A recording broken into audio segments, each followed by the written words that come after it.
Selamat pagi Bapak Ibu dan saudara-saudaraku, salam jumpa kembali, salam damai sejahtera bagi kita sekalian. Semoga pagi hari ini kita semua sudah bangun dengan sehat, penuh sukacita dan damai sejahtera untuk melanjutkan aktivitas kehidupan kita. Pagi ini mari mendengar firman Tuhan dan merenungkannya dari Yohanes pasal 7 ayat 25 sampai 32. Semoga menjadi panduan kita di hari ini. Beberapa orang Yerusalem berkata, bukankah dia ini orang yang mereka mau bunuh? Dan lihatlah, ia berbicara dengan leluasa dan mereka tidak mengatakan apa-apa kepadanya. Mungkinkah pemimpin kita benar-benar sudah tahu bahwa ia adalah Kristus? Tetapi tentang orang ini kita tahu dari mana asalnya. Tetapi bila mana Kristus datang, tidak ada seorang pun yang tahu dari mana asalnya. Waktu Yesus mengajar di Bait Allah, ia berseru, "Memang kamu kenal dan kamu tahu dari mana asalku. Namun aku datang bukan atas kehendakku sendiri, tetapi aku diutus oleh Dia yang benar yang tidak kamu kenal. Aku kenal Dia sebab aku datang dari Dia dan Dialah yang mengutus aku."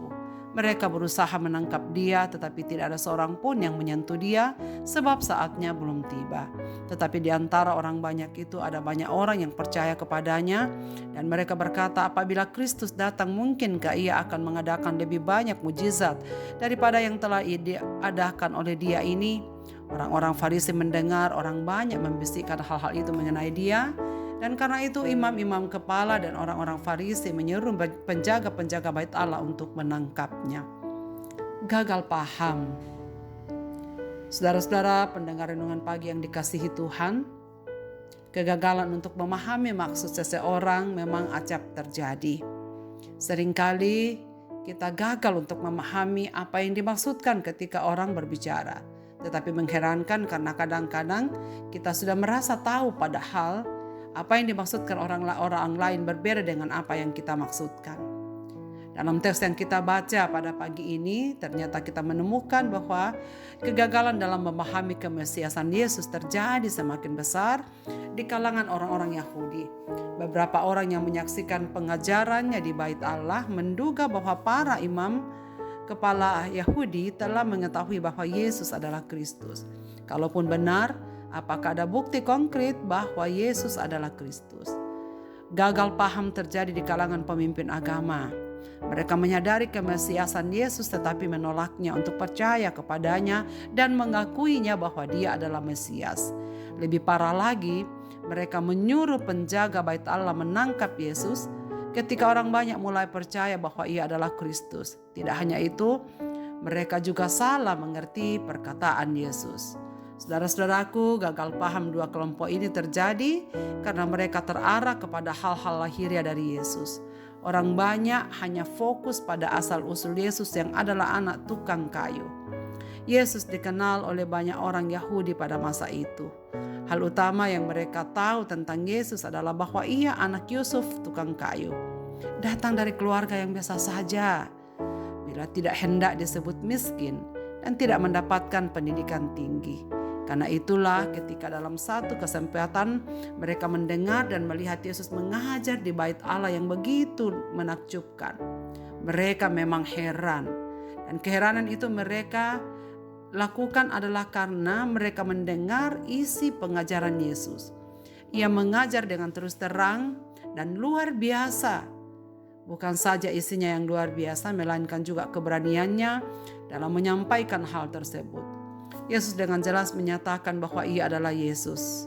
Ia adalah Kristus Mesias yang diutus oleh Tuhan. Namun mereka tak percaya bahwa Ia adalah Kristus. Bahkan mereka menuduhnya kerasukan setan. Saudara-saudara, para pemimpin agama pun salah memahami perkataan Yesus secara harafiah. Alasan lainnya karena mereka tidak mengenal Bapa. Hal itu terlihat dari perkataan Yesus, tetapi aku diutus oleh Dia yang benar yang tidak kamu kenal. Hal itu juga terekspresi dari perkataannya kepada para pemuka agama, sebab kamu tidak dapat datang ke tempat di mana aku berada. Hal yang sama terjadi dan menjadi alasan pada masa sekarang ini dari orang-orang yang gagal paham terhadap Yesus. Banyak orang menjadi tidak percaya kepada Yesus karena mata rohani mereka tertutup.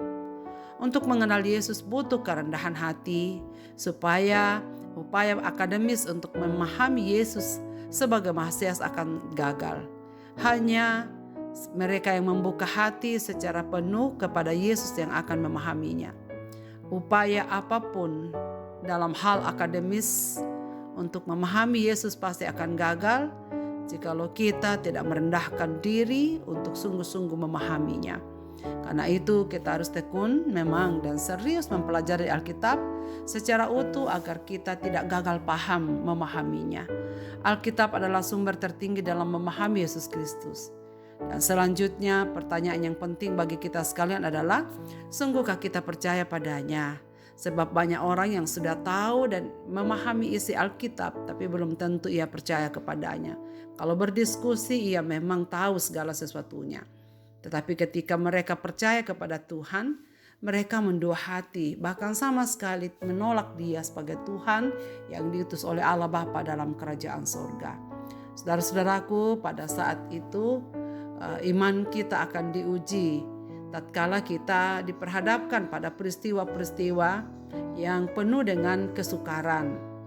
Kepercayaan pada Yesus dapat dilihat bukan ketika orang sedang mengalami kesukaan, melainkan ketika mengalami kesukaran karena berbagai-bagai penderitaan. Pada saat itu iman, kepercayaan kita pada Yesus diuji. Percayakah kita akan kasih dan pemeliharaan Tuhan melalui Yesus yang sudah menyerahkan hidupnya bagi kita?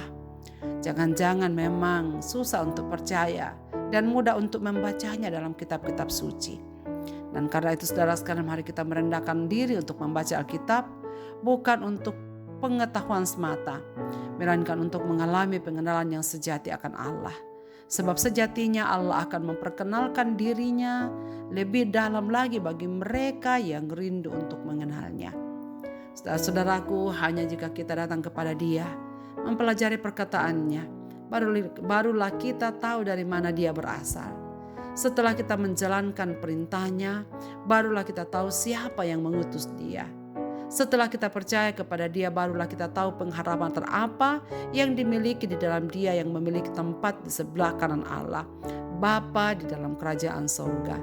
Semoga Tuhan memberikan kita hati yang digerakkan oleh Roh Kudus sendiri untuk datang kepada Yesus. Hati yang mentaati Yesus, hati yang ingin sekali menyenangkan hatinya. Sehingga iman dan pengharapan yang diarahkan kepada Yesus akan semakin bertumbuh dan semakin kuat di dalam kehidupan kita. Kiranya Roh Kudus saudara sekalian menolong kita untuk memahami dan menerima sabda ini. Marilah kita berdoa. Bapa Surgawi, kami bersyukur untuk pagi hari ini kami membuka mata kami dan kami sudah menelusuri kitab Injil Yohanes sampai pada pagi ini.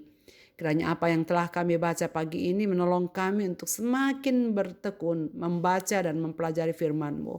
Dan kiranya kami semakin dimotivasi oleh kasih yang kudus untuk membawa jiwa datang kepadamu ya Tuhan. Mohon ampun jikalau kadang-kadang kami gagal paham terhadap maksud Tuhan datang ke dalam dunia ini.